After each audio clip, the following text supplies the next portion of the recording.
The quartermaster held up the extra-small uniform with barely concealed amusement, the fabric looking more suited for a child's costume party than military training. "You sure about this size, recruit?" His voice carried that particular brand of condescension reserved for people who clearly didn't belong. "We've got youth sizes in the back if you need something smaller." Emma Rodriguez stood at 5 feet 2 inches in her regulation boots, her frame so slight that a strong wind seemed capable of knocking her sideways. The other recruits in line snickered behind her, their comments floating through the supply depot like smoke. "Looks like someone's little sister got lost," came one voice. "Hope she brought her lunch money," added another. Before we jump back in, tell us where you're tuning in from, and if this story touches you, make sure you're subscribed, because tomorrow I've saved something extra special for you. She accepted the uniform without a word, her dark eyes meeting the quartermaster's gaze with steady calm. There was something unsettling about that look, something that made him shift uncomfortably and move on to the next recruit without further comment. But the damage was done. Word spread through Fort Braxton faster than gossip in a small town. The tiny girl in the oversized boots who needed a child's uniform. Emma folded the uniform with precise military corners, the muscle memory so ingrained. She could have done it blindfolded. Around her, conversations buzzed with the casual cruelty of people who had never learned that appearances could deceive. She listened without responding, cataloging voices and faces with the methodical attention of someone who understood that information was survival. The barracks assignment came next, and Emma found herself in Delta Company, surrounded by men who towered over her like redwoods around a sapling. Her bunk was positioned near the center of the bay, impossible to hide, impossible to ignore. The other soldiers made no effort to lower their voices as they discussed her presence. 20. "Buck says she washes out in the first week," announced Jake Peterson, a farm boy from Iowa whose hands were the size of dinner plates. "Look at her. My little cousin could probably bench press more." Marcus Williams, a former college football player who had enlisted after losing his scholarship, shook his head with mock sympathy. "It's not fair to the rest of us. We'll spend half our time babysitting instead of training. Someone's going to get hurt because we're carrying dead weight." Their drill sergeant, Staff Sergeant Reynolds, entered the barracks with the controlled violence of a hurricane making landfall. His eyes swept the room, taking inventory of his new charges like a predator assessing prey. When his gaze landed on Emma, his expression didn't change, but something flickered behind his eyes. Recognition, perhaps, or calculation. "Listen up." "Maggots," Reynolds barked, his voice echoing off the concrete walls. "I don't care if you were prom king or varsity captain or daddy's little princess. In my world, you're all equally worthless until you prove otherwise. Some of you think this is summer camp. Some of you think your high school trophies matter. You're about to learn different." His eyes found Emma again, holding her gaze for a moment longer than the others. "Physical training begins at 0500 hours. Anyone who can't keep up gets recycled. Anyone who thinks they're special gets educated. Anyone who wastes my time gets sent home to mommy." The barracks fell silent except for the distant sound of another company running cadence in the twilight. Emma sat on her bunk, polishing boots that already gleamed like black mirrors. Her movements were economical, practiced, betraying none of the nervousness that should have accompanied a first night in military training. Tommy Chun, whose parents had emigrated from Taiwan with dreams of their son becoming a doctor, leaned over from the adjacent bunk. Unlike the others, his voice carried curiosity rather than malice. "You ever done military training before? You seem pretty calm for someone about to start basic." Emma's response was measured, revealing nothing while acknowledging everything. "First time at Fort Braxton." It wasn't a lie, but it wasn't the complete truth either. The complete truth was classified at levels that would require security clearances these recruits would never see. As lights out approached, the conversations grew more animated. Stories of high school athletic achievements, tales of conquests, both real and imagined, boasts about how easy basic training would be compared to their previous challenges. Emma listened to it all while methodically preparing her gear for the morning inspection. "I ran varsity cross country," announced David Kim, his voice carrying across the darkened barracks. 4-minute miles were my warm-up. Whatever they throw. At us running-wise, it's going to be a joke. Football conditioning was harder than anything the Army can dish out, Marcus added. We used to run until guys were puking blood. This is going to be vacation compared to Coach Henderson's 2-a-days. Preparing and narrating this story took us a lot of time, so if you are enjoying it, subscribe to our channel. It means a lot to us. Now back to the story. Jake Peterson's voice rumbled from the corner bunk. You all are thinking too small. It's not about running fast or lifting heavy. It's about outlasting everyone else. Farm work teaches you that. You just keep going when everyone else quits. Mental toughness beats physical talent every time. Emma said nothing, but her hands paused momentarily in their work. Mental toughness. If only they knew what mental toughness really meant. If only they understood what it felt like to keep moving when your body screamed for rest, when your mind begged for surrender, when everything you had ever believed about your limits was stripped away one brutal mile at a time. The wake-up call at 04:30 came like an explosion. Staff Sergeant Reynolds' voice cutting through sleep like a chainsaw through silence. Move, move, move. You have 15 minutes to be outside in formation, properly dressed, ready. For PT, anyone who's late gets to entertain me with extra exercises. The scramble was immediate and chaotic. Grown men stumbled around in the darkness, searching for socks and shirts while Reynolds stood in the doorway, watching their panic with professional amusement. Emma was already dressed, her uniform perfect, her boots laced, standing at attention beside her bunk while the others flailed in various states of undress. Well, well, Reynolds said, his voice carrying a note of surprised approval. Looks like someone knows how to manage their time. The rest of you sorry excuses for soldiers could learn something from Rodriguez here.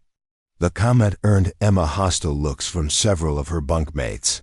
Being singled out for praise on the first morning was like painting a target on her back. She had seen it before, the way group dynamics shifted when one member stood out from the pack. But she had also learned that earning respect was more valuable than avoiding resentment. The formation outside was a comedy of errors. Recruits stumbled into position, uniforms askew, some still pulling on shirts. Emma took her place in the front rank, her position determined by height rather than ability. Around her, men twice her size looked down with expressions ranging from protective condescension to outright skepticism. Today we find out what you're made of, Reynolds announced, his breath visible in the pre-dawn chill. Physical training test. Push-ups, sit-ups, and a 2-mile run. Minimum standards are posted on the board. Anyone who fails gets remedial training until they pass or wash out. Anyone who thinks they can coast on their high school glory days is about to get educated. The push-up test came first, and Emma dropped into position alongside the others. The command came sharp and clear. Begin. What followed was a symphony of grunts and counting as 40 recruits attempted to prove their upper body strength. Emma's form was textbook perfect, her movements controlled and rhythmic. She counted silently while others gasped out their numbers between repetitions. Jake Peterson, positioned to her right, was red-faced and straining by the halfway point. Marcus Williams's perfect football conditioning was already showing cracks as his form deteriorated. But Emma continued with machine-like consistency, her breathing steady, her pace unchanged from the first repetition to the last. When time was called, the results were posted immediately. Emma's score was in the upper tier, well above the minimum standards. Several of the larger men had failed to meet even basic requirements. The look she received now carried a different quality, less dismissive but more puzzled. How could someone so small generate that kind of strength? The sit-up test followed. The same pattern. While others struggled and strained, Emma's core strength proved exceptional. Her technique was flawless, her endurance seemingly limitless. Tommy Chun, struggling through his repetitions beside her, found himself watching her form instead of focusing on his own performance. But it was the announcement of the 2-mile run that brought the real tension. This was where size and natural athletic ability should matter most. This was where the tiny girl would finally be exposed as the weak link she appeared to be. The confidence returned to faces that had shown concern moments before. 2-mile run in formation, Reynolds announced. Anyone who falls out gets recycled. Anyone who finishes in the top 10 gets weekend privileges. Anyone who thinks they can sandbag and still pass is about to learn different. The starting line was a study in contrasts. Emma stood surrounded by men who dwarfed her, their longer legs and natural stride advantages seeming insurmountable. David Kim stretched ostentatiously, making sure everyone noticed his runner's build. Marcus Williams bounced on his toes like a sprinter ready to explode from the blocks. Emma simply stood at attention, her breathing controlled, her expression neutral. She had learned long ago that the race was won or lost in the mind before. The first step was taken. Around her, nervous energy crackled through the formation like electricity before a storm. The starting command came without fanfare. Forward march. The formation began moving, 40 pairs of boots striking the asphalt. In rough unison. The pace started conservatively, a jog that felt almost leisurely after the intensity of the strength tests. But Emma knew from experience that early comfort was a luxury that would be paid for later. The first mile passed through the main base, past buildings that housed thousands of soldiers going about their morning routines. Windows lit up as the day shift began their preparations, and Emma could feel eyes watching their progress. Word had already spread about the tiny recruit in Delta Company. Betting pools had formed overnight about how long she would last. David Kim set the early pace, his runner's training evident in his smooth stride and controlled breathing. He pulled, slightly ahead of the formation, clearly intending to showcase his superiority. Marcus Williams matched him step for step, their competitive instincts taking over despite regulations about maintaining formation. Emma held her position in the middle of the pack, her shorter legs working harder to maintain the pace, but her breathing remaining steady and controlled.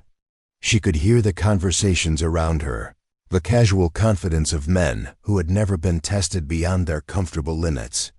"This is nothing," Jake Peterson panted to the recruit beside him. "My morning run back home was longer than this. Army's going soft if this is all they expect." "Wait until the real PT starts," Marcus added between breaths. "This is just the baseline test. When we get to the advanced training, that's when we separate the men from the boys." The comment hung in the air with obvious implication. Emma was neither man nor boy in their estimation, which left her in a category they hadn't quite figured out how to address. But she noticed that their conversation was becoming more labored as the first mile marker passed. The second mile began with a subtle change in terrain. The route led away from the main base onto training grounds that featured rolling hills and uneven surfaces. The pace, which had felt manageable on flat asphalt, suddenly became more demanding as the formation climbed the first significant incline. This was where the separation began. The men who had started strong began to show signs of strain. Conversations died as breathing became more labored. The formation started to stretch as individual fitness levels became apparent under stress. Emma's position in the formation began to shift almost imperceptibly. Her shorter stride was actually an advantage on the hills, allowing her to maintain turnover rate, while others began to lengthen their steps inefficiently. Her breathing remained controlled while others started to gasp. Tommy Chun, who had been keeping pace beside her, began to fall back as the second hill approached. His academic lifestyle hadn't prepared him for sustained physical exertion, and The reality of military fitness standards was becoming apparent. "How are you making this look so easy?" he managed between labored breaths. Emma's response came without strain, her voice steady despite the pace. "It's not about easy. It's about sustainable." The answer was cryptic enough to avoid revealing too much while offering genuine insight to someone who seemed worthy of help.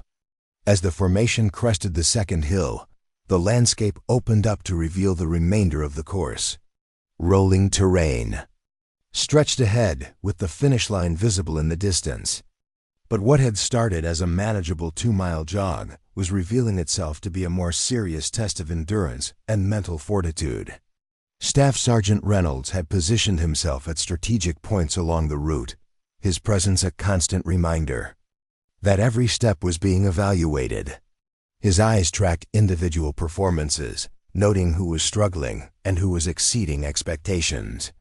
When his gaze fell on Emma, she caught something that might have been approval, or perhaps just professional interest. The third hill was where the first casualties began to fall out.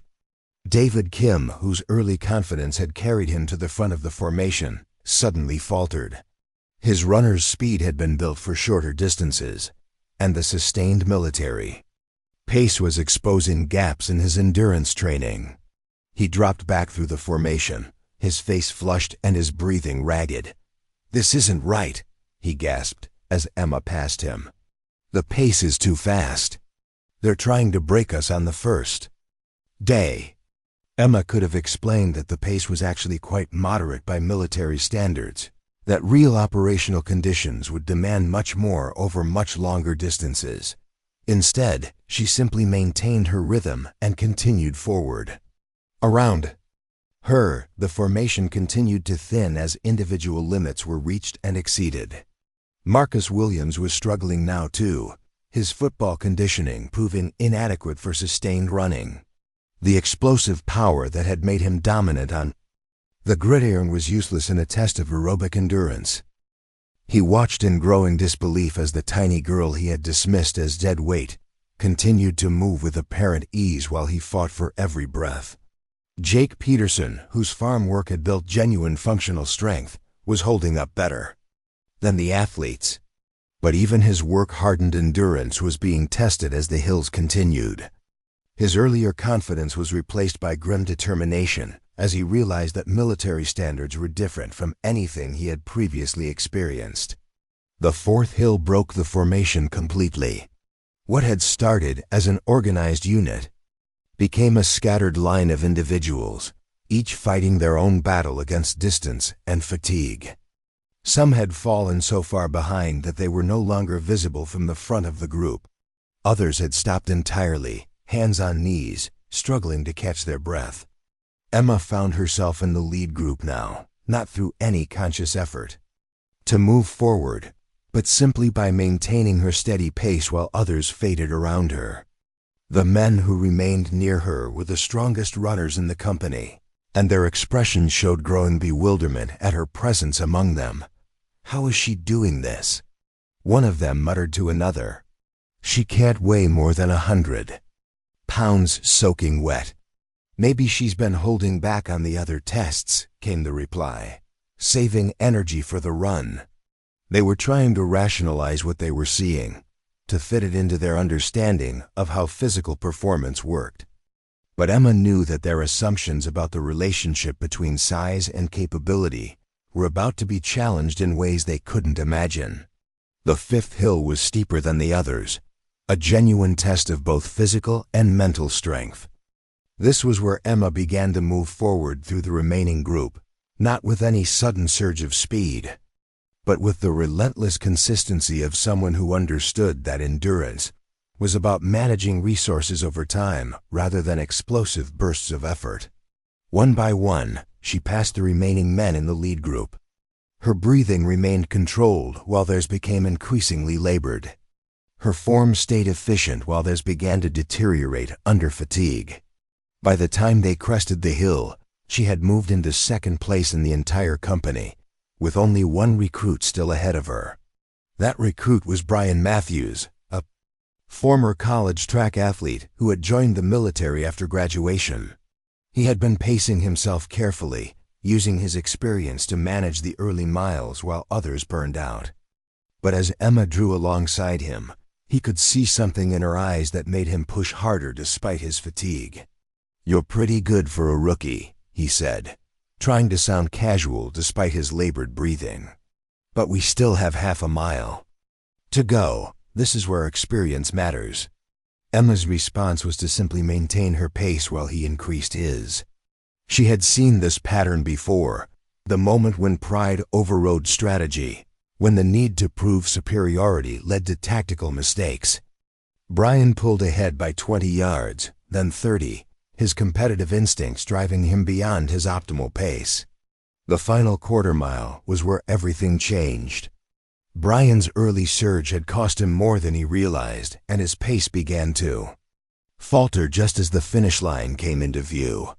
Emma, who had been running within herself for the entire distance, finally began to access the reserves she had been carefully managing.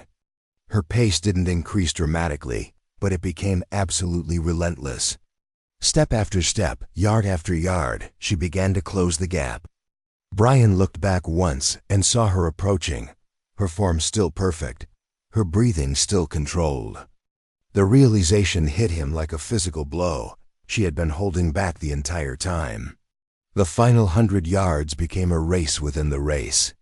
Brian summoned everything he had left, but his body had already given its maximum effort. Emma continued her methodical advance, and with 50 yards to go, she moved into the lead for the first time in the entire run. She crossed the finish line alone, her time well under the standard required for excellence. Behind her, Brian finished second, followed by a scattered group of the company's strongest runners. But it was the sight of Emma standing calmly at the finish while others collapsed in exhaustion that sent shockwaves through the watching cadre. Staff Sergeant Reynolds approached her with an expression she couldn't quite read. "Rodriguez," he said, his voice carrying none of its usual bite. "Outstanding performance. Where did you learn to run like that?" Emma's response was carefully neutral. "High school track, Sergeant. Nothing special." But Reynolds had been in the military long enough to recognize excellence when he saw it. High school track didn't produce that kind of performance, that level of tactical awareness, that degree of physical and mental control. He made a mental note to request Rodriguez's full file from personnel. Something didn't add up. As the rest of the company struggled to finish the course, Emma began her cool-down walk. Around her, the men who had dismissed her as a liability were struggling to process what they had witnessed. The tiny girl who needed a child's uniform had just outperformed the best athletes in the company.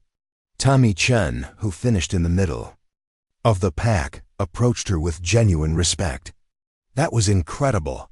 I've never seen anyone run like that. You made it look effortless." Emma's smile was modest, revealing nothing of the years of training that had gone into developing that performance. "Just tried to pace myself properly. The hills were the key. Most people went out too fast on the flats."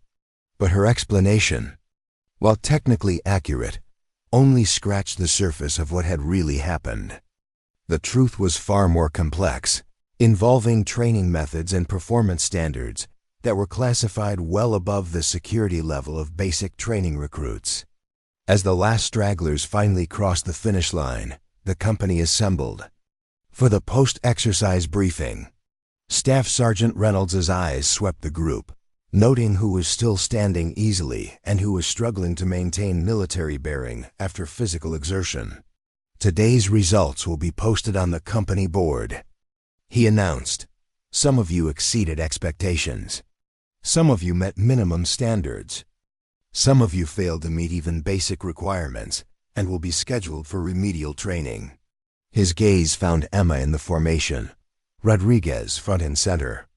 Emma stepped forward and came to attention, unsure what to expect. Being singled out after superior performance could go either way in military training, recognition or suspicion, depending on the instructor's perspective. Outstanding performance today, Rodriguez. Company record for the 2-mile run. You'll be appointed as the fitness training assistant for anyone who needs help meeting standards. The appointment was both an honor and a burden.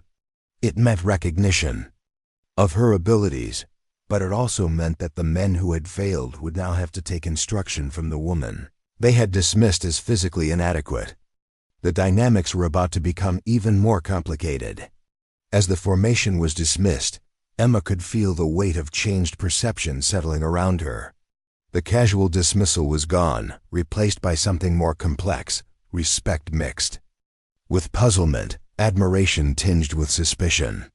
She had proven that appearances could be deceiving, but in doing so, she had raised questions about who she really was and where her capabilities had come from. Jake Peterson approached her as they walked back to the barracks, his earlier condescension replaced by genuine curiosity. "I owe you an apology," he said simply. "I judged you before I knew what you could do. That was wrong of me." Emma accepted the apology with grace, but she could see the questions forming behind his eyes. How had someone so small developed such exceptional fitness? Where had she learned to pace herself with such tactical precision? Why did she move with the confidence of someone who had been tested far beyond the levels they were experiencing? The answers to those questions were locked away in classified files that would never be opened to basic training recruits.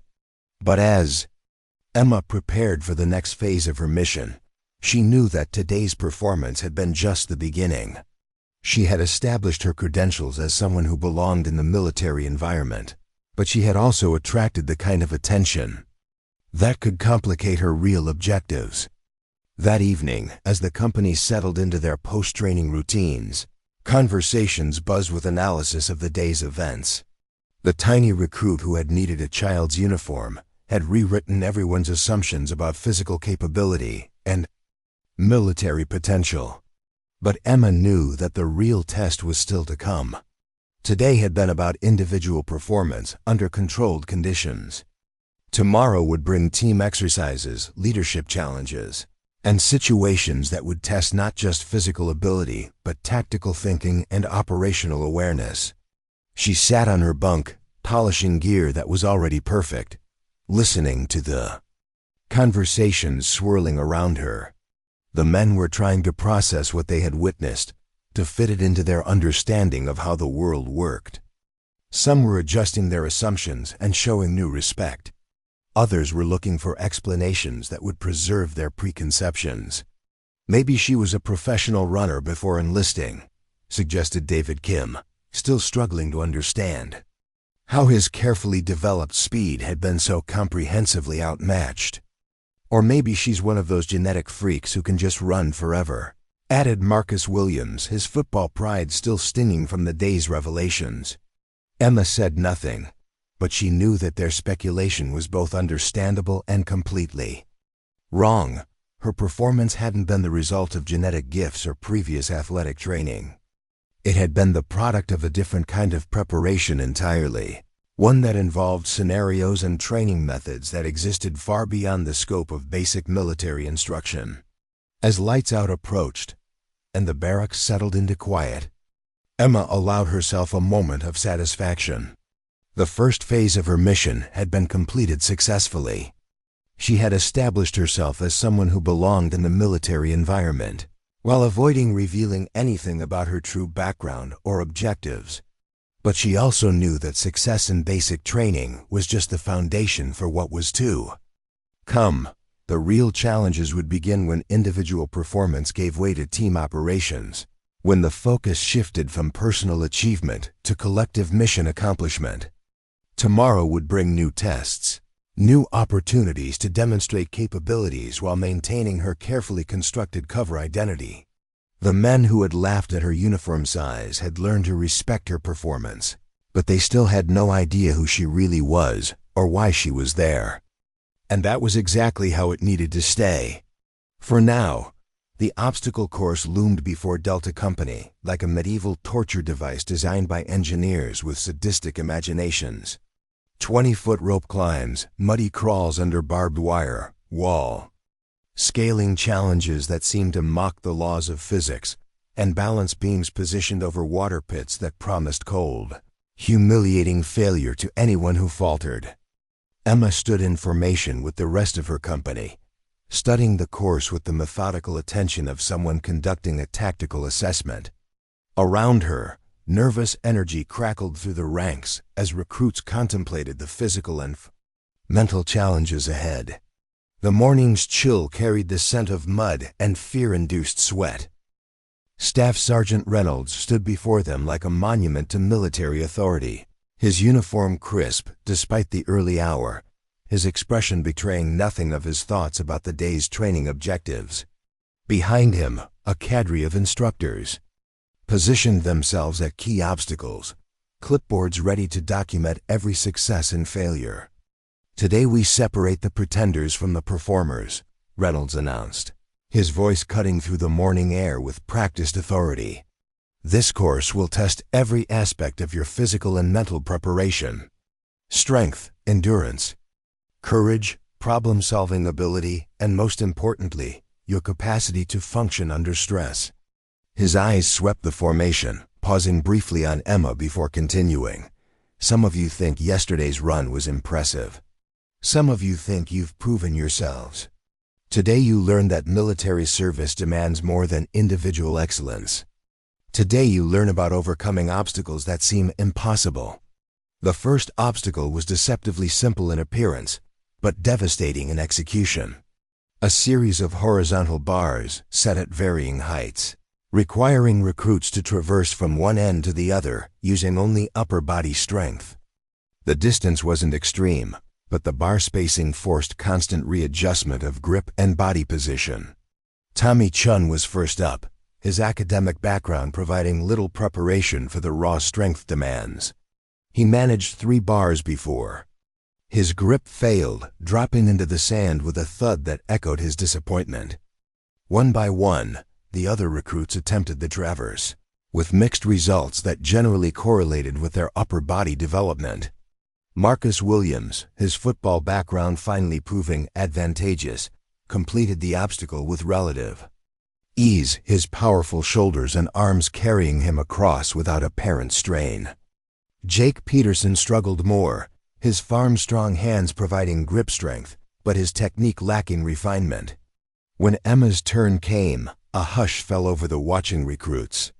Her performance on the run had established her credibility, but upper body strength was traditionally seen as the great equalizer between male and female physical capability.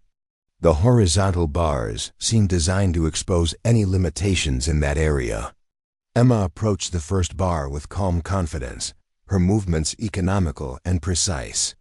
What happened next defied every assumption about the relationship between body mass and climbing ability. She flowed across the bars like water finding its path, her technique so refined that she seemed to float rather than climb. Her secret wasn't superior strength, though her training had developed that beyond normal parameters. Her advantage was understanding efficiency of movement, the way to transfer momentum and use physics rather than fighting against it. Each transition was calculated to minimize energy expenditure while maintaining forward progress. She completed the obstacle in less time than Marcus Williams, despite weighing half as much. The watching instructors exchanged glances that spoke volumes about their professional assessment of her performance. This wasn't luck or adrenaline. This was skills-based competency at a level that suggested extensive previous training.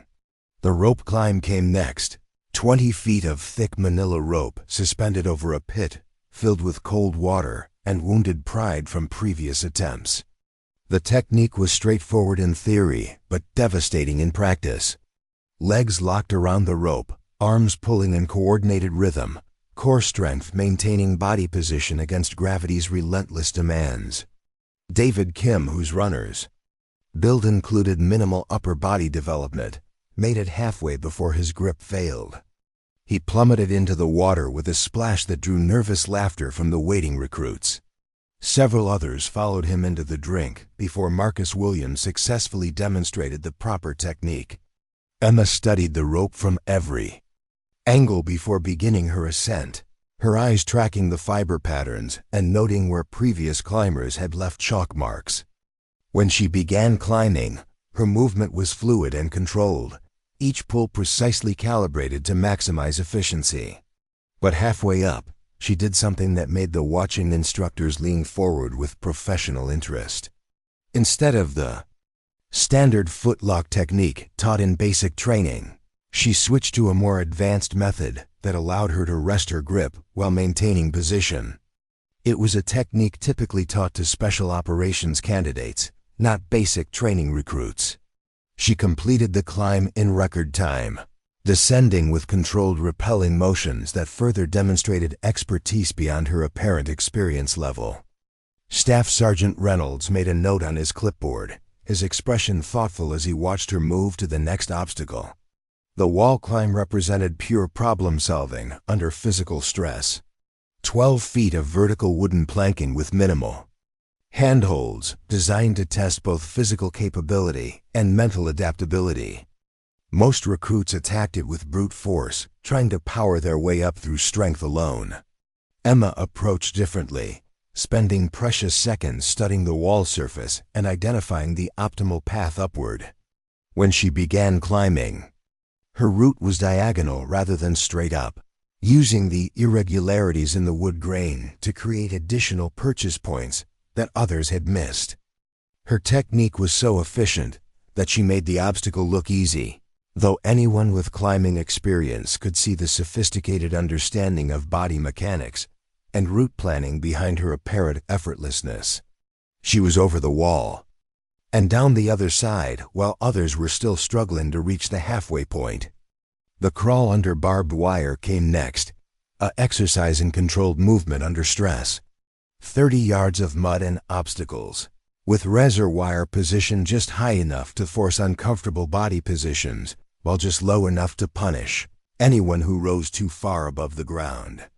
This obstacle traditionally favored smaller recruits, and Emma should have had a natural advantage.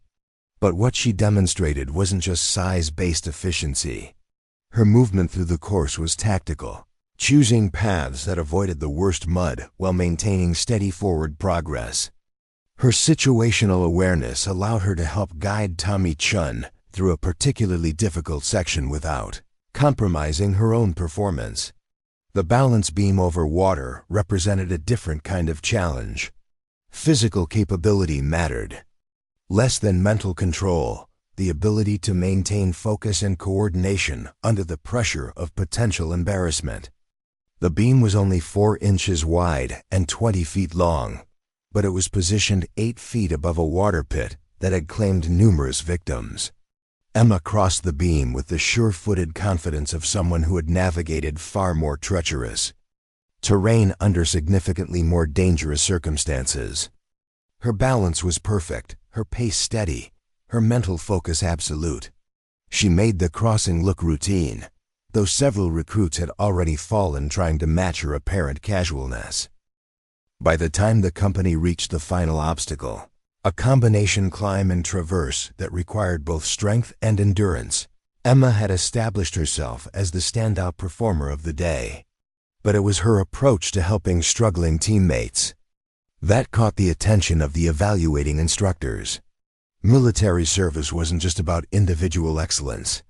It was about unit cohesion, about ensuring that everyone succeeded rather than showcasing personal superiority. Emma demonstrated this understanding by providing technique coaching to recruits who were struggling, sharing knowledge that helped others improve their performance. When Brian Matthews, the runner who had pushed himself too hard during yesterday's fitness test, found himself unable to complete the final obstacle due to residual fatigue, Emma positioned herself to provide spotting assistance. Her help allowed him to complete the course successfully, while demonstrating the kind of team-first mentality that military leaders valued above individual achievement. The course completion times were posted immediately after the final recruit finished. Emma's overall time was the fastest in the company, but more importantly, her technique scores were perfect across every obstacle. The evaluating instructors had noted not just her physical performance, but her tactical approach to each challenge. Staff Sergeant Reynolds gathered the company for the post-exercise debrief, his expression revealing more approval than his usual stern demeanor typically allowed. The successful completion rate had been higher than expected, partly due to the peer coaching that had emerged during the exercise. Today's performance demonstrates that some of you are beginning to understand what military service demands, he announced. Excellence in individual tasks is expected, but the ability to help your teammates succeed is what separates soldiers from athletes. His gaze found Emma in the formation. Rodriguez, exceptional performance across all obstacles. More importantly, exceptional leadership in helping your teammates succeed. You'll be appointed as the company's obstacle course instructor for remedial training. The appointment represented another level of recognition, but it also continued the pattern of Emma being singled out for capabilities that seemed to exceed her apparent background. The men who had initially dismissed her were now looking to her for guidance on military skills that she somehow possessed despite being a supposed newcomer to military training. After formation was dismissed, the conversations that had become routine after each training evolution continued with growing intensity. Emma's performance was beyond exceptional. It was beginning to approach the realm of the impossible for someone with her claimed background. "I've never seen technique like that," admitted David Kim, whose engineering background made him appreciate the efficiency of her approach to physical challenges. "She's not just strong or fast. She understands the physics of each obstacle in ways that suggest extensive previous training." Marcus Williams nodded reluctantly. His competitive nature had initially resented being outperformed by someone half his size, but professional respect was overriding personal pride. "It's like she's done these exact obstacles before. Not similar ones, these specific challenges." Jake Peterson, whose practical farm background had taught him to recognize genuine competence, was more direct in his assessment. "There's something. She's not telling us about her background. High school track doesn't teach you to climb like that or think tactically about obstacle navigation." Tommy Chun, who had benefited directly from Emma's coaching during the exercise, offered a different perspective. "Maybe it doesn't matter where she learned it. What matters is that she's willing to help the rest of us learn it too. Not everyone with superior skills bothers to teach others." The observation was accurate and generous, but it didn't address the growing mystery of Emma's true background. Each training evolution revealed capabilities that seemed to exceed reasonable expectations for a basic training recruit, regardless of previous athletic experience. That evening, as the company settled into their maintenance routines, Emma found herself approached by Staff Sergeant Reynolds.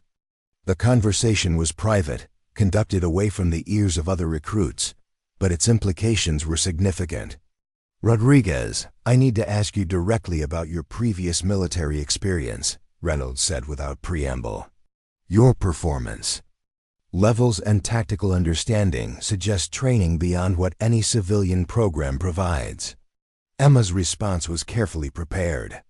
"No previous military service, Sergeant. I've always been interested in physical fitness and outdoor activities. Rock climbing, hiking, that sort of thing." Reynolds studied her face carefully, looking for tells that would indicate deception. "Rock climbing and hiking don't teach the kind of tactical movement I observed today. They don't develop the situational awareness you've consistently demonstrated." The conversation was reaching dangerous territory. Emma's cover story was solid, but not unlimited in its ability to explain away exceptional performance. She needed to deflect without arousing additional suspicion. "I've always been a quick learner, Sergeant, and I pay attention to instruction more carefully than some of the others might." It wasn't entirely untrue, though it obscured years of specialized training that had developed her capabilities to levels far beyond civilian experience. Reynolds accepted the explanation, but Emma could see that her performance was generating the kind of attention that could complicate her mission objectives. The next morning brought a new challenge, one that would test not just physical capability but leadership potential and decision-making under pressure. The company was divided into squads for tactical movement exercises, with each squad assigned objectives that required coordination and planning. Emma found herself appointed as squad leader for Team 3, a responsibility that reflected both her demonstrated competence and the instructor's desire to evaluate her leadership capabilities. Her team included Tommy Chun, whose academic intelligence was valuable for planning, and Jake Peterson, whose practical problem-solving skills complemented her tactical knowledge. The exercise scenario involved moving from point A to point B, while avoiding detection by opposing forces and accomplishing specific mission objectives along the route. It was designed to test everything they had learned about fieldcraft, navigation, and small unit tactics. What the instructors didn't expect was the level of tactical sophistication that Emma brought to the planning process. Her approach to route selection, timing, and team coordination demonstrated understanding of military operations that extended far beyond basic training curriculum. She divided her team into roles based on individual strengths, assigned backup responsibilities for critical tasks, and developed contingency plans for likely complications. Her briefing was comprehensive yet concise, covering all essential elements while maintaining clarity under time pressure. The execution was flawless. Team 3 completed their objectives ahead of schedule while maintaining complete stealth throughout the movement. Their navigation was precise, their communication discipline perfect, and their tactical movement techniques textbook examples of proper fieldcraft. When the exercise concluded and results were compared, Team 3 had achieved the highest scores in every category. But what impressed the evaluating instructors most was Emma's leadership style, which balanced clear direction with delegation of appropriate responsibilities to team members. The post-exercise debrief revealed the extent of her tactical understanding. When questioned about specific decisions during the movement, her explanations demonstrated knowledge of military doctrine that typically required months of specialized training to develop. Why did you choose the Eastern Approach route instead of the more direct Southern path? Asked Captain Morrison, the company commander who had observed the exercise. Emma's response was immediate and comprehensive. The Southern route offered shorter distance but crossed 3 separate observation points where detection was likely.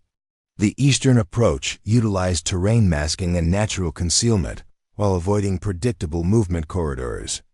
The answer was tactically sound and doctrinally correct, but it revealed understanding of reconnaissance and surveillance principles that weren't typically taught until advanced training phases.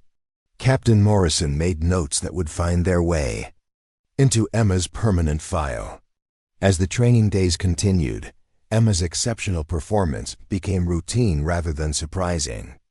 She consistently scored at the top of every evaluation while demonstrating leadership capabilities that impressed even veteran instructors. But her success was creating ripple effects that extended beyond individual achievement. The other recruits were beginning to rely on her expertise, seeking her guidance on everything from weapons maintenance to tactical decision-making. Her willingness to help others was genuine, but it was also positioning her as an informal leader whose influence extended beyond official appointments. Staff Sergeant Reynolds recognized the dynamic and decided to test it directly. During the next training evolution, he deliberately assigned Emma to a subordinate position in a squad led by Marcus Williams, whose football background had provided natural leadership experience. The exercise involved a simulated patrol mission with contact scenarios that would test both individual skills and unit cohesion under stress. Marcus was responsible for overall mission success, but Emma's expertise would be available if he chose to utilize it. What followed was a masterclass in professional military bearing. Emma followed Marcus's orders without question while providing subtle guidance that helped him make better tactical decisions. Her support enhanced his leadership rather than undermining it, demonstrating understanding of military hierarchy that went beyond mere rule following. When the squad encountered a simulated ambush scenario, Emma's immediate response was textbook. Perfect. She provided covering fire while shouting clear instructions to teammates, her actions coordinated with Marcus's commands rather than conflicting with them. Her performance under simulated combat stress revealed training that approached professional military standards. The exercise concluded with complete mission success and no simulated casualties, results that reflected both Marcus's leadership growth and Emma's tactical support. But the instructors noted that Emma's combat responses had been immediate and appropriate, suggesting familiarity with hostile fire situations that basic training recruits shouldn't possess. Captain Morrison called Emma to his office that evening for a private conversation that would prove to be a turning point in her basic training experience. The questions were direct and probing, designed to determine whether her exceptional performance was the result of undisclosed previous military service. "Rodriguez, I'm going to ask you one more time about your background," Morrison said without preamble. "Your performance levels consistently exceed reasonable expectations for a civilian recruit. Your tactical knowledge suggests professional military training." Emma maintained her cover story while acknowledging the captain's concerns. "Sir, I understand that my performance might seem unusual. I've always been interested in military history and tactics. I read extensively and practiced outdoor skills as hobbies." Morrison studied her carefully, looking for signs of deception. "Reading military history doesn't teach you to respond to contact drills with professional-level competence. Outdoor hobbies don't develop the kind of tactical awareness you've consistently demonstrated." The conversation was approaching the limits of Emma's ability to maintain her cover without revealing classified information. She needed to provide enough explanation to satisfy immediate curiosity while avoiding disclosure of her true background and mission. "Sir, I understand your questions. I've always been a dedicated student of whatever interests me. Military service has interested me since I was young, so I studied it more thoroughly than most people might." It wasn't entirely false, though. It concealed the fact that her study had included years of specialized training under conditions that simulated real combat operations. Morrison accepted the explanation, but made additional notes in her file that would trigger further review at higher command levels. The conversation ended without resolution, but Emma understood that her exceptional performance was generating attention that could compromise her mission objectives.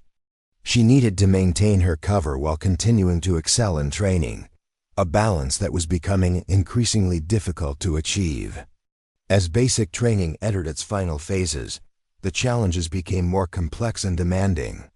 The culminating exercise would test everything the recruits had learned while simulating the chaos and stress of actual military operations. It was designed to identify those who possessed the mental and physical resilience required for military service. Emma knew that this final test would either confirm her place in the military training pipeline or expose her true identity in ways that could end her mission. The stakes were higher than her fellow recruits realized, and the margin for error was disappearing with each passing day. The preparation for the final exercise revealed the full extent of what basic training had accomplished. Men who had arrived as civilians were now thinking and moving like soldiers. The transformation wasn't complete, but the foundation had been established for future military development. Emma's role in that transformation had been significant, but carefully managed.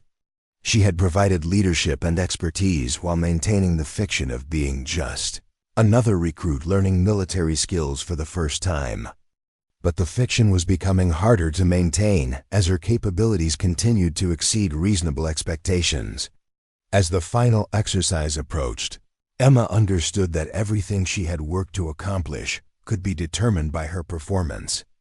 In the coming days, success would advance her mission objectives, but it would also intensify scrutiny that could expose truths that needed to remain hidden. The balance between excellence and concealment was about to be tested under the most demanding conditions that basic training could provide. And Emma knew that the outcome would determine not just her future in the military, but the success of a mission that extended far beyond the training environment she had temporarily called home. The final field exercise began at 0:30, with the kind of chaos that separated trained soldiers from weekend warriors. Simulated artillery rounds exploded in the distance while smoke machines created a fog of war that reduced visibility to mere yards. Emma and her fellow recruits found themselves scattered across 50 square miles of hostile terrain with nothing but their basic equipment and whatever skills they had absorbed during training. The scenario was deliberately overwhelming. Multiple enemy positions, time-sensitive objectives, wounded personnel requiring evacuation, and communication blackouts that forced independent decision-making under extreme stress.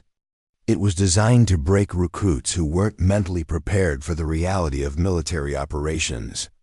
Emma found herself separated from her original squad during the initial chaos, alone in unfamiliar terrain with only her compass and map for navigation. The situation should have been terrifying for a basic training recruit, but she moved through the landscape with practiced efficiency that spoke of extensive experience in hostile environments. Her route selection avoided predictable paths while maintaining progress toward the primary objective. She used natural terrain features for concealment, timed her movements to coincide with distraction events, and maintained situational awareness. That allowed her to avoid 3 separate enemy observation posts without detection. When she encountered Tommy Chun, who had become disoriented during the initial movement, her response was immediate and professional. She provided rapid medical assessment, determined that his injuries were minor, and integrated him into her movement plan without compromising operational security. "How do you know exactly where we are?" Tommy whispered as they paused in a concealed position. "I lost track of our location hours ago." Emma's response revealed more tactical knowledge than a recruit should possess. Terrain association and dead reckoning. "The ridgeline we crossed 30 minutes ago runs north-south.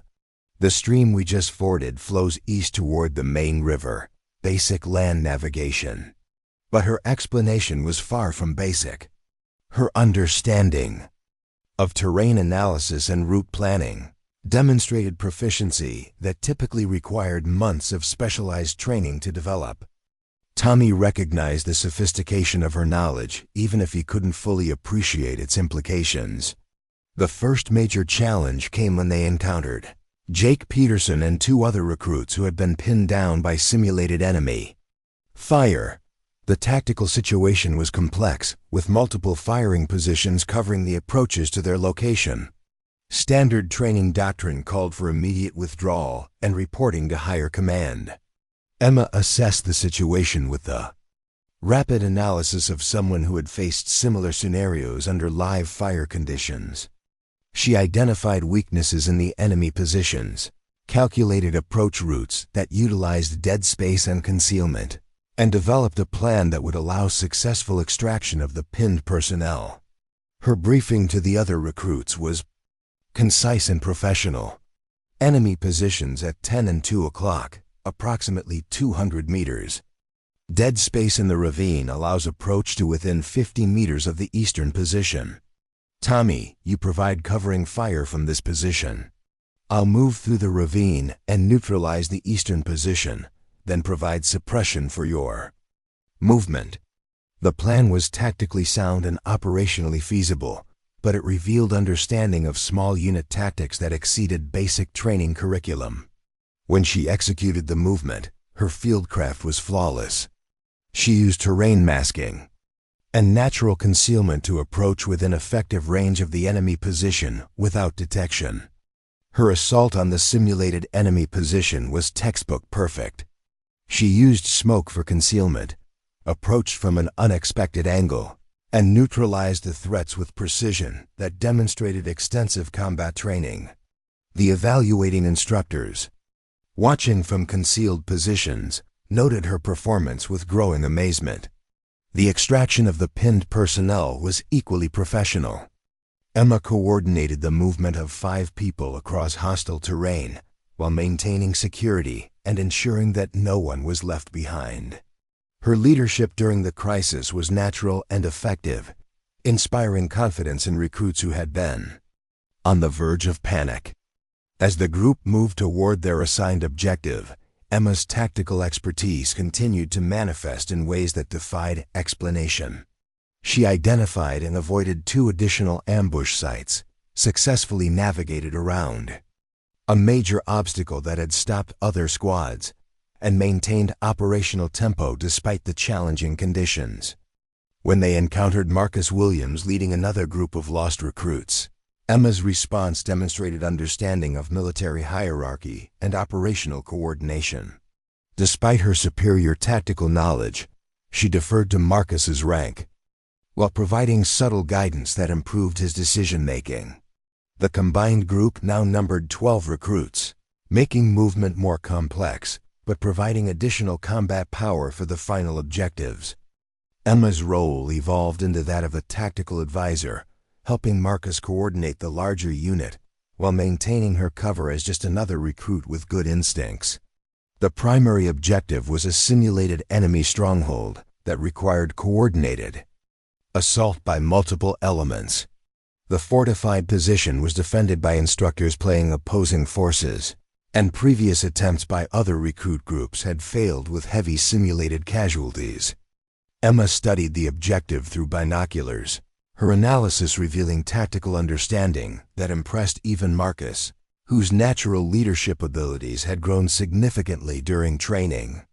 Her assessment identified weaknesses in the defensive positions and suggested approaches that had apparently been overlooked by previous assault groups. The eastern approach is heavily defended, but they're concentrated on covering the obvious routes, she explained to Marcus. If we can get a base of fire established on the northern ridge, we can suppress the main positions while an assault element moves through this low ground. Her plan was sophisticated and tactically sound, incorporating principles of fire and movement that were typically taught at advanced leadership schools rather than basic training. But Marcus recognized the quality of her tactical thinking and incorporated her suggestions into his operational plan. The assault was executed with precision that amazed the evaluating instructors. Emma's fire support coordination was flawless. Her timing of suppressive fire allowed the assault element to close with minimal exposure, and her understanding of ammunition management kept the support elements effective throughout the engagement. When the assault element encountered unexpected resistance, Emma's immediate response was to adjust fire support and coordinate with Marcus to develop alternative approaches. Her tactical flexibility and understanding of combined arms operations demonstrated competency that approached professional military standards. The objective was secured with complete success and no simulated casualties, results that reflected both Marcus's growing leadership capabilities and Emma's tactical expertise. But the instructors noted that Emma's performance during the engagement had been consistently superior to what basic training curriculum should have produced. Captain Morrison, who had been observing the exercise from a command post, made the decision to intervene directly. As the recruits consolidated on the objective, he approached Emma for an immediate private conversation that would determine the future of her training. "Rodriguez, I need you to come with me," Morrison said without explanation. "Now." Emma followed him to an isolated position away from the other recruits, her mind racing through possible explanations for the unusual summons. The conversation that followed would test the limits of her cover story and potentially expose her true identity. "I've been watching your performance throughout this exercise," Morrison began. "Your tactical knowledge and operational competence exceed anything we should see from a basic training recruit. I need the truth about your background." Emma maintained her composure while preparing responses that might preserve her cover. "Sir, I understand your concerns. I've tried to apply everything we've learned during training to the best of my Ability. Morrison's expression revealed skepticism about her explanation. Rodriguez, what you've demonstrated today isn't application of basic training principles. It's professional-level tactical competence that suggests extensive previous military experience. The accusation was direct and well-founded, but Emma couldn't reveal the truth without compromising the mission that extended far beyond basic training. She needed to provide enough explanation to satisfy immediate questions while maintaining operational security. Sir, I've always been interested in military tactics and studied them extensively on my own time. I've read field manuals, studied historical battles, and practiced land navigation as a hobby. Morrison studied her face carefully, looking for signs of deception. Reading field manuals doesn't teach you to coordinate fire support with the precision you demonstrated today. Studying historical battles doesn't develop the situational awareness you've consistently shown. The conversation was approaching the point where Emma's cover story would either hold or collapse completely. She made the calculated decision to reveal partial truth while concealing the classified aspects of her background. Sir, I may have understated my level of preparation for military service. I've participated in civilian military simulation exercises and spent considerable time with veterans who helped me understand tactical principles. It wasn't entirely false, though it concealed years of specialized training under conditions that simulated actual combat operations. Morrison accepted the explanation but remained skeptical about the complete picture of her background. Rodriguez, I'm going to be direct with you.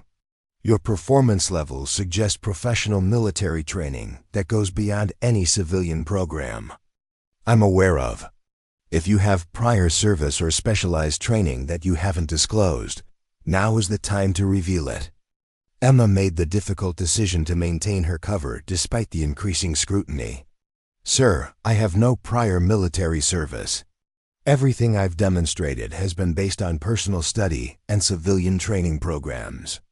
Morrison accepted her statement but made additional notes that would trigger comprehensive background investigation at higher command levels. The conversation ended without resolution, but Emma understood that her exceptional performance was generating attention. That could compromise her mission.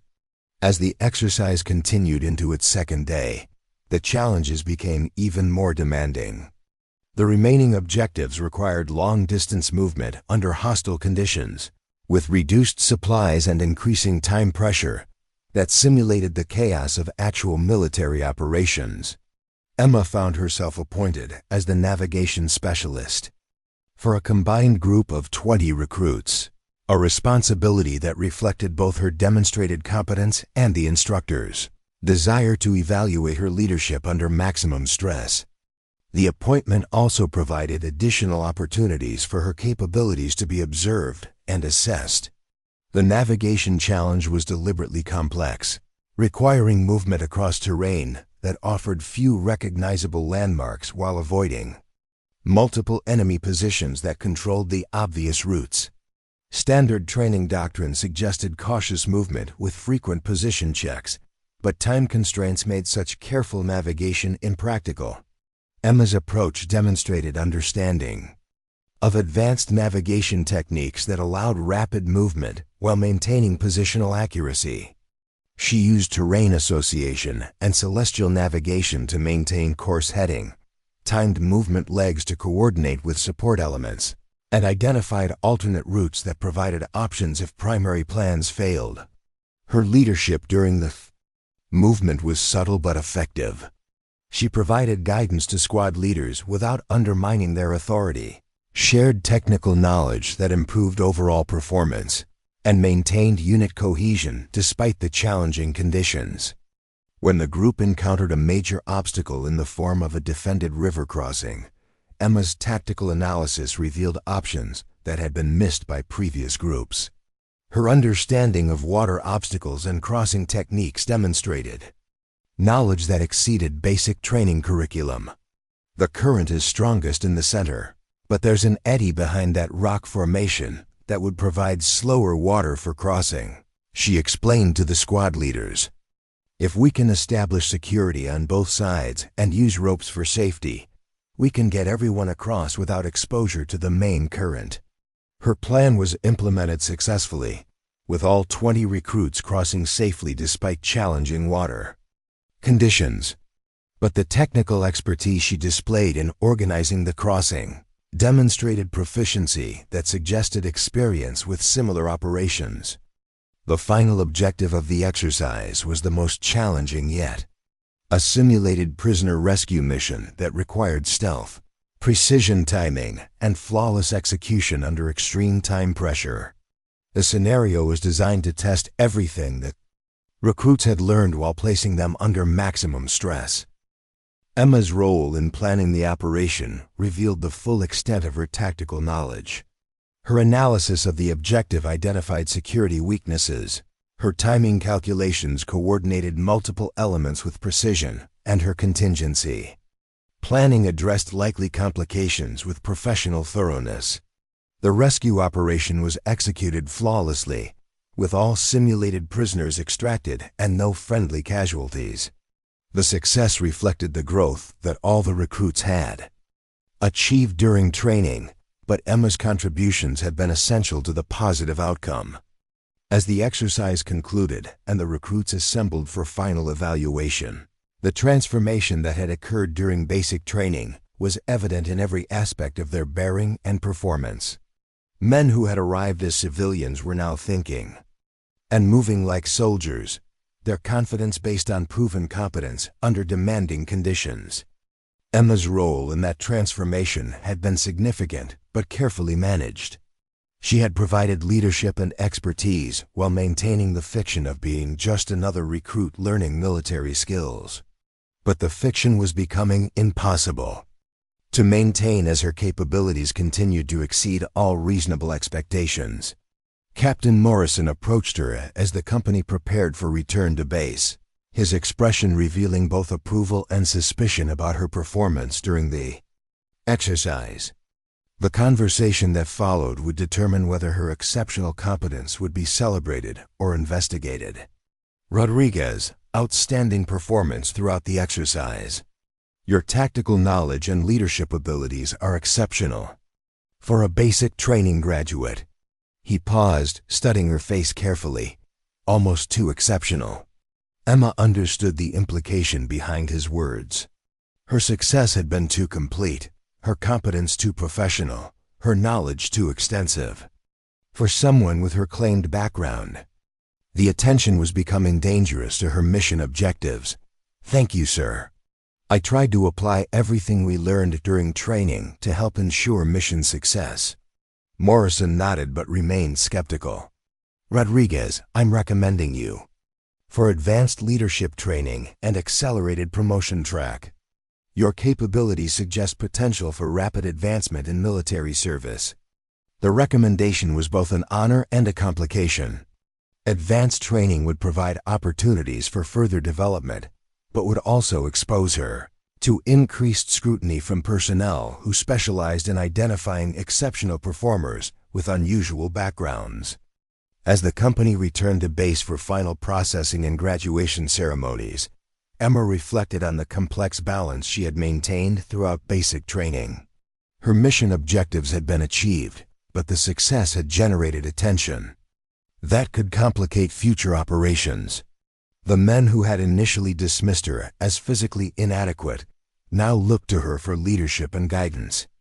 Her transformation from object of ridicule to respected team member had been complete, but it had also revealed capabilities that raised uncomfortable questions about her true identity and background. Staff Sergeant Reynolds conducted the final formation with pride evident in his bearing. The recruits who stood before him had been transformed from civilians into soldiers, their confidence earned through proven performance under demanding conditions. You have successfully completed basic military training, he announced. You are no longer recruits. You are soldiers in the United States Army, ready to serve your country with honor and distinction. Emma stood in formation with her fellow graduates, her uniform bearing the same insignia as theirs, her accomplishments officially identical to their achievements. But she knew that her journey through basic training had been fundamentally different from theirs, serving purposes that extended far beyond individual military development. As the ceremony concluded and families gathered to celebrate their loved ones' achievements, Emma stood apart from the celebrations.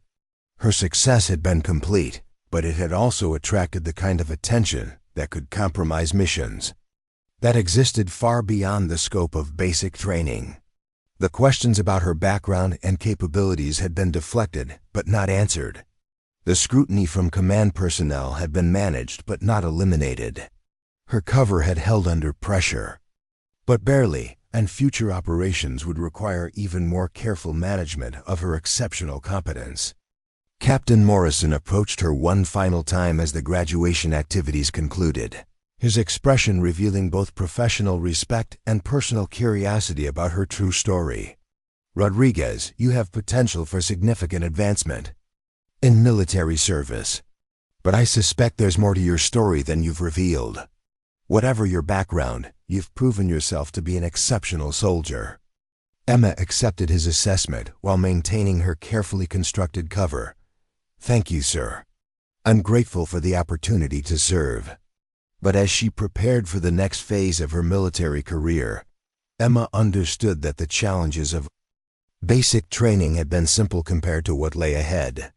Her exceptional performance had opened doors to advanced training and increased responsibilities, but it had also created a trail of questions that could eventually expose truths that needed to remain hidden. The girl who had been laughed at for her uniform size had proven her worth beyond any doubt. But in doing so, she had revealed capabilities that suggested she was far more than just another recruit learning to be a soldier.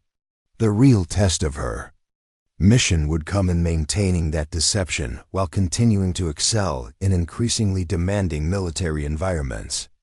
The Pentagon briefing room fell silent as Colonel Sarah Bennett entered with the measured stride of someone carrying classified information that would reshape everything the assembled officers thought they knew about their newest graduate. Her security clearance was higher than anyone else in the room, and the manila folder in her hands contained truths that had been carefully guarded for the past 12 weeks. Captain Morrison sat at the conference table alongside staff, Sergeant Reynolds, and 3 other instructors who had observed Emma Rodriguez throughout her basic training. Their collective reports painted a picture of exceptional performance that defied explanation through conventional means. "Gentlemen, what I'm about to reveal is classified at the highest levels," Colonel Bennett began, her voice carrying the authority of someone who had spent decades in military intelligence operations. "The recruit you know as Emma Rodriguez is actually Staff Sergeant Elena Vasquez, decorated veteran of 3 combat deployments and specialist in deep cover operations." The revelation hit the room like a physical blow.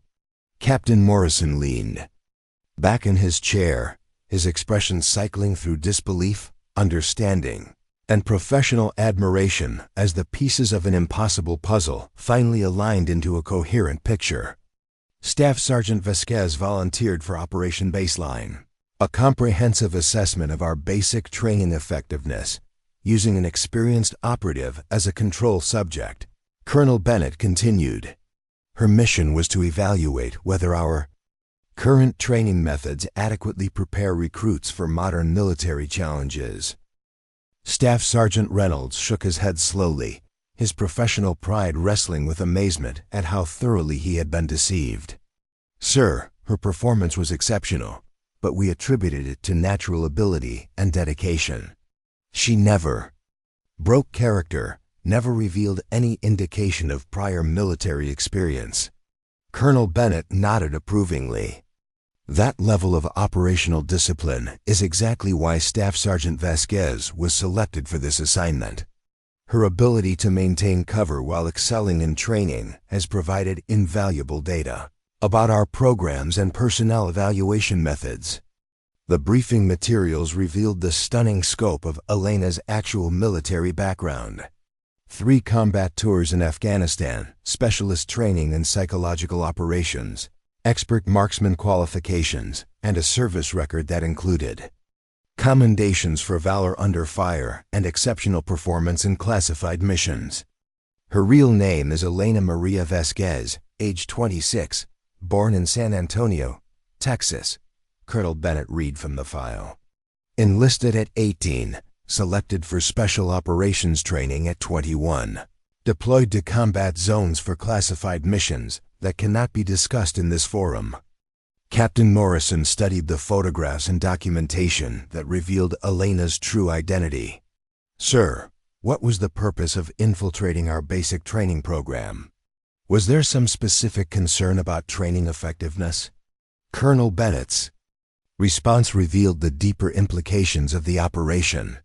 Pentagon leadership has been concerned about the gap between basic training standards and the realities of modern combat operations. Staff Sergeant Vasquez's mission was to assess whether our current programs adequately prepare recruits for the mental and physical demands they will face. The room fell quiet as the implications became clear.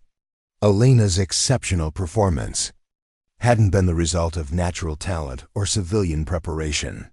It had been the demonstration of what properly trained soldiers could accomplish when they understood their capabilities and maintained professional standards. Her secondary mission was to evaluate our instructor capabilities and assessment methods, Colonel Bennett continued. Her ability to excel while maintaining cover has revealed both strengths and weaknesses in our evaluation systems. Staff Sergeant Reynolds asked the question that had been troubling him since the revelation began. Sir, what about the other recruits? They formed genuine relationships with Rodriguez, looked to her for leadership and guidance. How do we handle the deception? Colonel Bennett's expression softened slightly, revealing awareness of the human complexities involved in such operations. Staff Sergeant Vasquez specifically requested permission to reveal her true identity to the graduating class. She believes they deserve to understand the truth about someone they've come to respect and trust. The decision to reveal Elena's identity to her fellow graduates would test whether the relationships formed during training could survive the discovery of fundamental deception. It would also provide data about how military personnel respond to discovering that exceptional colleagues are more experienced than they appear.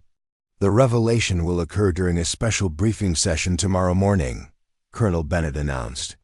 Staff Sergeant Vasquez will explain her mission and answer questions about her experience. The session will be recorded for analysis and future training development. Captain Morrison raised an important consideration about the broader implications of the operation. Sir, how do we prevent this revelation from undermining confidence in our training programs or creating suspicion about other high-performing recruits? Colonel Bennett had anticipated the concern and prepared responses that addressed the delicate balance between operational security and maintaining training effectiveness. The recruits will be briefed on the unique nature of this assessment and assured that such operations are extremely rare and conducted only for critical evaluation purposes. The briefing concluded with specific instructions about how the revelation would be managed and what follow-up actions would be required. Elena's performance data would be analyzed to identify improvements in training methods, and her insights about recruit development would influence future program modifications. The next morning arrived with the kind of nervous tension that preceded significant announcements. The graduating class of Delta Company assembled in the main briefing room, unaware that they were about to learn something that would fundamentally alter their understanding of their recent experiences. Emma Rodriguez entered the room wearing her dress uniform, but the insignia was different now.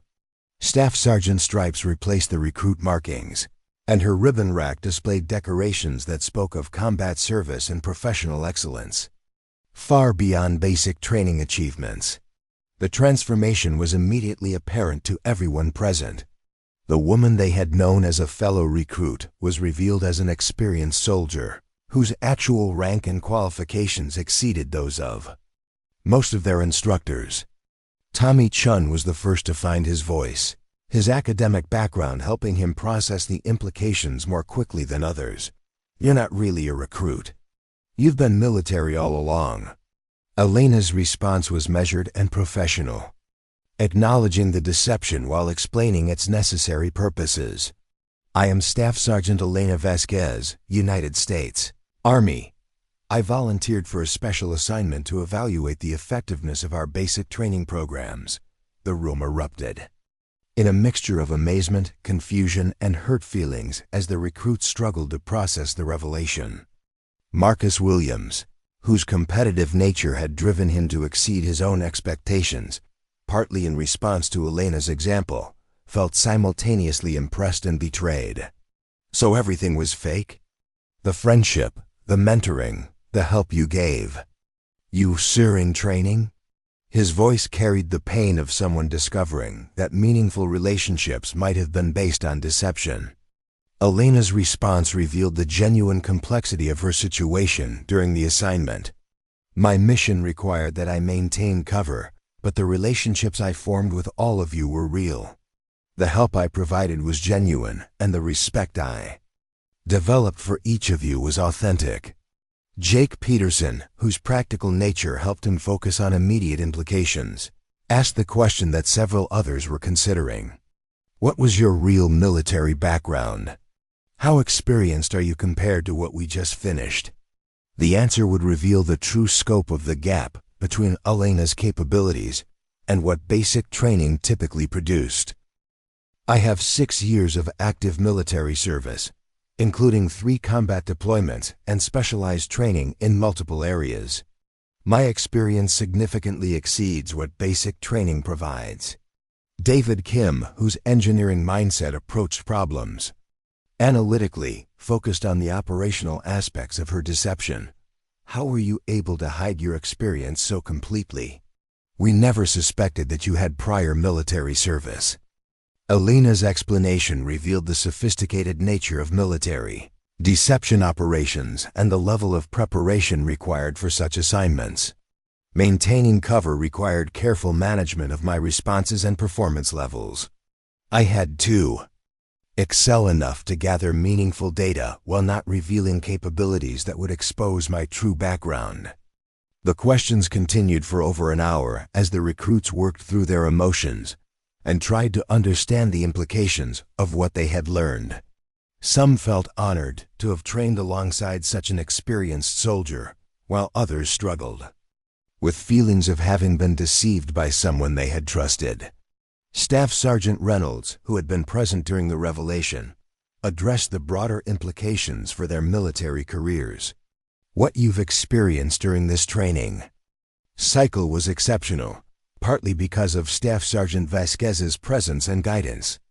The standards she demonstrated are achievable, but they require dedication and continued development. Colonel Bennett concluded the session by emphasizing the valuable lessons that could be drawn from the experience. Staff Sergeant Vasquez's performance demonstrates what properly motivated and trained soldiers can accomplish. Her example should inspire rather than discourage your own development. As the briefing ended and the recruits prepared for their next assignments, Elena found herself approached by several of her former classmates who wanted private conversations about their shared experiences. Tommy Chun was the first, his curiosity overcoming any feelings of betrayal. Everything you taught us about leadership and teamwork, was that based on your combat experience? Elena's response was honest about the sources of her knowledge, while emphasizing the universal applicability of military principles. Combat experience taught me the importance of team cohesion and individual excellence, but those principles apply in all military situations, including training.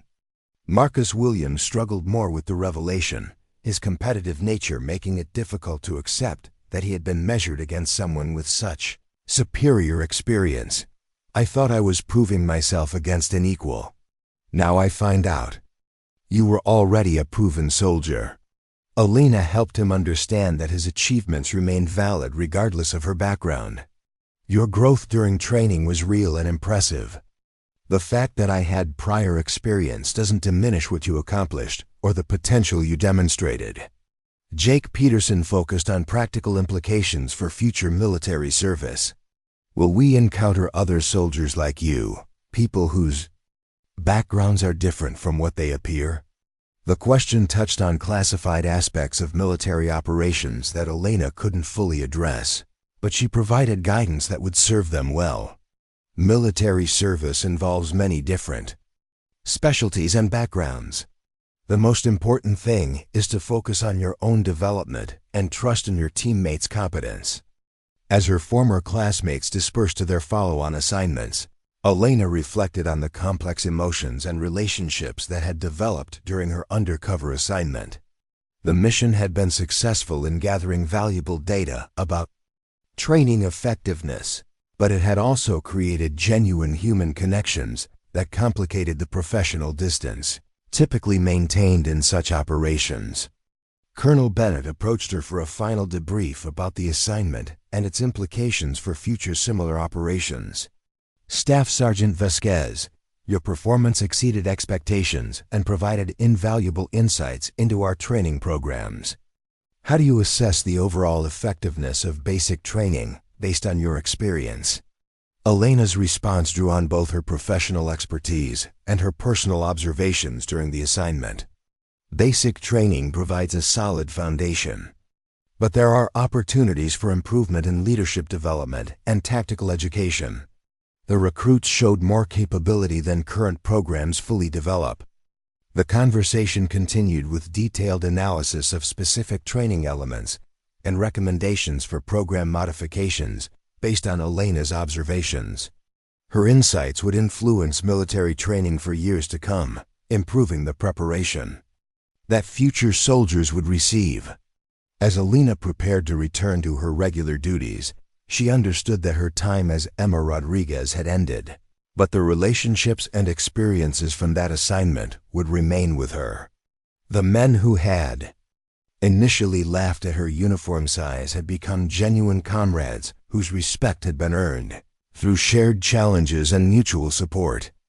The girl they had underestimated had proven to be more than they ever imagined, but in doing so, she had also helped them discover capabilities within themselves that they might never have realized. The deception had served a greater purpose, providing lessons that would benefit not just the immediate participants, but future generations of military personnel. The mission was complete, the data collected, and the relationships transformed by truth. Staff Sergeant Elena Vasquez had successfully demonstrated that exceptional performance could emerge from unexpected sources, and that the true measure of a soldier wasn't appearance or initial impressions, but competence under pressure and dedication. To mission success, her uniform size had never mattered. Her heart, mind, and professional capabilities had made all the difference. 6 months after graduation, Elena Vasquez stood in the Pentagon briefing room facing a panel of generals whose decorated uniforms represented decades of military leadership. The data from Operation Baseline had been analyzed, compiled, and transformed into recommendations that would reshape basic training for the entire armed forces. General Patricia Harrison, a 3-star with silver hair and steel eyes, led the discussion about implementing Elena's findings across all training installations. Staff Sergeant Vasquez, your undercover assessment has revealed significant gaps between our training standards and operational requirements. Your recommendations for improvement are being fast-tracked for implementation. The changes Elena had proposed weren't minor adjustments, but fundamental shifts in how the military approached recruit development. Enhanced physical training standards, advanced tactical education, and leadership development programs that began from day one rather than waiting for advanced schools.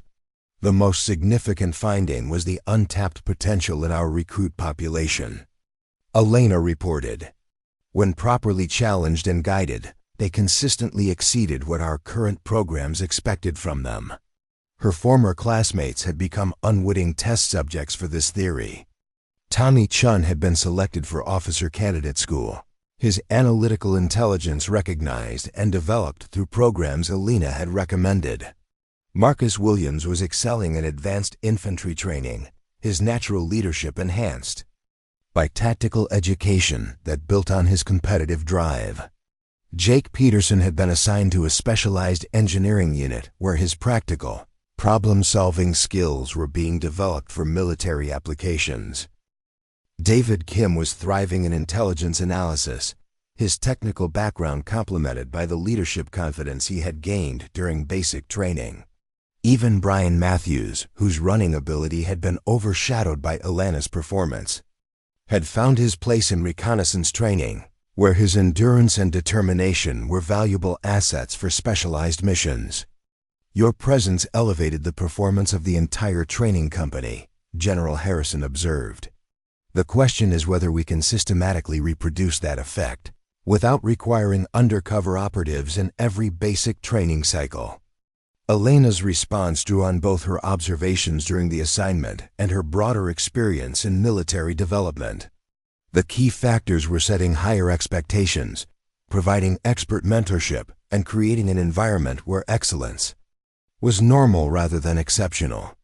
The implementation of Operation Baseline findings was already beginning at Fort Braxton, where a new pilot program incorporated Elena's recommendations into standard training curriculum. The results were promising, with recruit performance levels approaching what Elena's company had achieved. But the broader implications extended beyond training improvements. Elena's successful deception had exposed weaknesses in personnel evaluation systems that could have serious operational consequences. If an experienced operative could hide her background so completely, what did that mean for identifying potential security risks?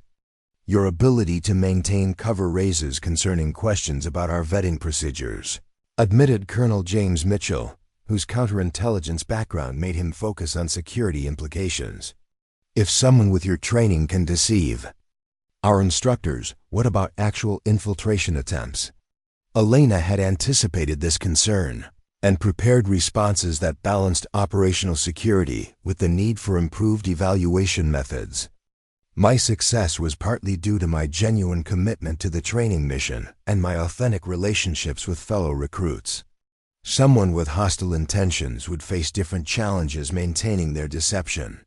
The conversation shifted to Elena's personal experiences during the assignment and how they had affected her perspective on military service. Living as a recruit again had reminded her of the challenges faced by new soldiers and the importance of strong leadership during their development. "Returning to basic training after years of operational experience was humbling," Elena admitted. "It reminded me that every recruit brings unique potential that can be developed if we provide the right environment and expectations." Her insights had already influenced her current assignment as a training development specialist, where she worked to implement the changes recommended by Operation Baseline. Her experience bridging the gap between recruit and experienced soldier made her uniquely qualified to design programs that prepared new military personnel for modern challenges. The meeting concluded with approval for expanding Elena's recommendations to additional training installations.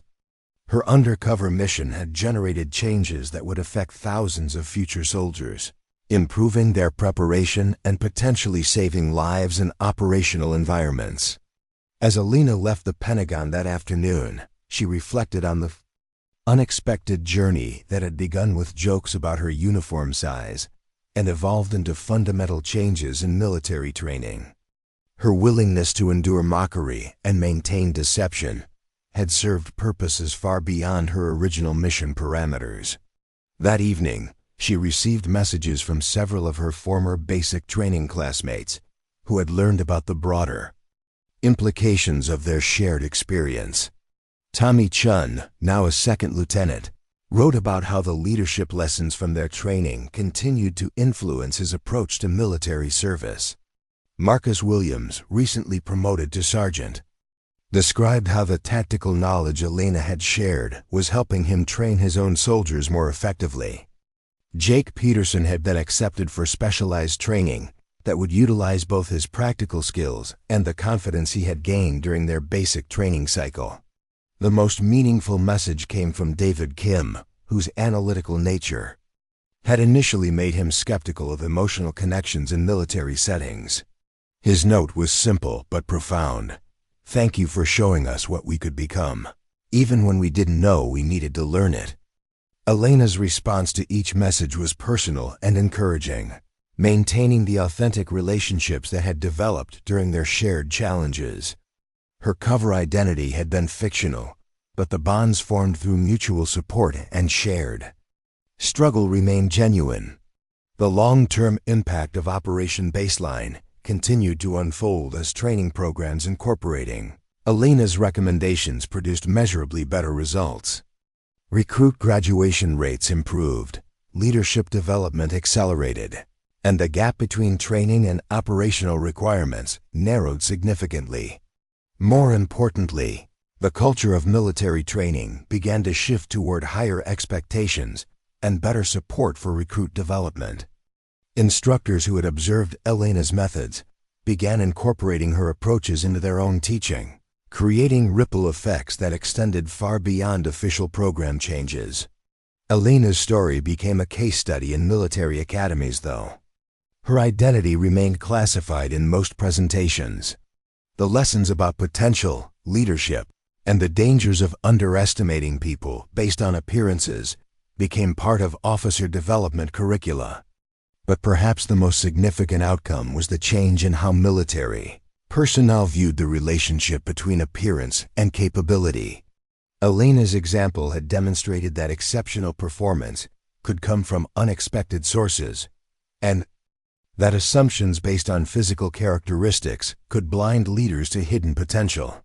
The girl who had been mocked for needing a child-sized uniform had proven that true strength wasn't measured by physical dimensions but by mental toughness, professional competence, and the courage to excel despite others' expectations. Her legacy lived on in improved training programs and the careers of soldiers whose potential had been recognized and developed because of lessons learned from her example. Years later, Elena would encounter former classmates who had become successful leaders in their own right, carrying forward the lessons they had learned during those transformative weeks of basic training. Each success validated her decision to endure deception and mockery in service of a larger mission. The uniform size that had once been a source of ridicule became irrelevant compared to the uniform's symbolism of service, sacrifice, and the potential for ordinary people to achieve extraordinary things when properly challenged and supported. Elena Vasquez had proven that in military service, as in life, appearances could be deceiving, potential could be hidden, and the most valuable lessons often came from the most unexpected sources. Her story continued to inspire new generations of soldiers who learned that excellence was possible, regardless of how others initially perceived their capabilities. The mission was complete, but its impact would last for generations. Sometimes the most profound changes began with someone willing to be underestimated, to endure mockery, and to prove that true worth couldn't be measured by uniform size but only by the courage, competence, and character of the person wearing it. Up next, you've got two more standout stories right on your screen. If this one hit the mark, you won't want to pass these up. Just click and check them out.